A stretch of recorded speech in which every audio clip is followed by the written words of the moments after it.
Has your mindset changed over the year? I think it has. It's a good question that because when I first started, I was going hell for leather. I was waking up and I was like spices, and then I was going to sleep and I was like, what content can I post tomorrow? And it was basically every second of every day was spent on that. But after about the first year and a half, I was thinking I'm feeling a bit burned out mentally, So I just started focusing on a couple of other things, just sectioning some time off. I think my babies are at an age where they need me a bit more. So focusing on the family and also because of the commercial orders that come in now, it kind of freed up a day or two in the week.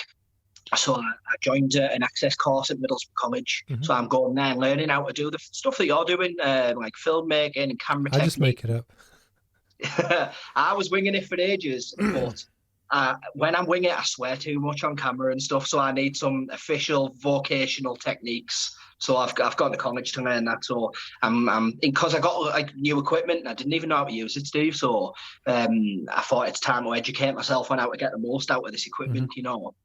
I think just because what I'm going to try and do is what we did last time. Is I'll answer the same, even though I wrote the question, just kind of answer it as well. I think for me, it's a funny one that I was the same. So in my first year, it was all about do everything I can to make friends, smile at people, try and business, just try and survive. Yeah. Because we're actually now get to the point where I'm really busy. Arguably, and I know this, I'm too busy. Yeah. That I split my time between, so on paper, 4 days out of my 5 every week, I get paid by someone else to do other people's stuff. In practice, it definitely takes, you're frozen again, but it is what it is.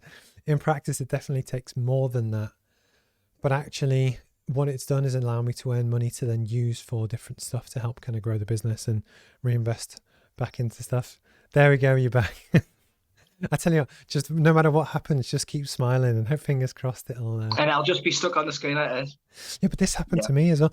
I was interviewing someone and my camera froze, and it turns I won't even bore you with the detail of what happened, but but it's part of the learning curve, and it's so one of the things that we talk about, or when we've talked about in the past, it's getting your reps in. It's almost where every time you stream, you learn something new. So, for instance, now that we're broadcasting to hopefully, I'll check my stuff and your stuff. I have different computers running different things. I tried it on Friday when I was doing my live Q&A for the Romap stuff. Yeah. And what I essentially did was capture my original stream and the audio and then rebroadcast it. But I'd accidentally left another YouTube tab open. So the sound was terrible because it was mine, plus fuck knows what, I don't know, whatever, it was just playing. And it was just, I felt sick afterwards. But luckily on the company account that it was pushing it through, nobody really saw it. So I just deleted it and learned from it. Yeah. And it's that kind of thing of just, trial and error, man. Trial and error. And I think sometimes people try and be too perfect about what they're doing. Yeah, definitely. But almost in a mindset point of view, back to the kind of question, I'm now a lot more brutal in some ways about how I focus my time because I only have a certain amount of time to focus. Yeah. But I put more time where the focus should be. Does that make sense?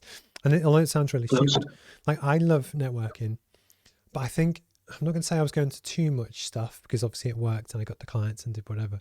But I think there's a balance between getting paid to do stuff and getting the money in versus trying to be everywhere, if that makes sense.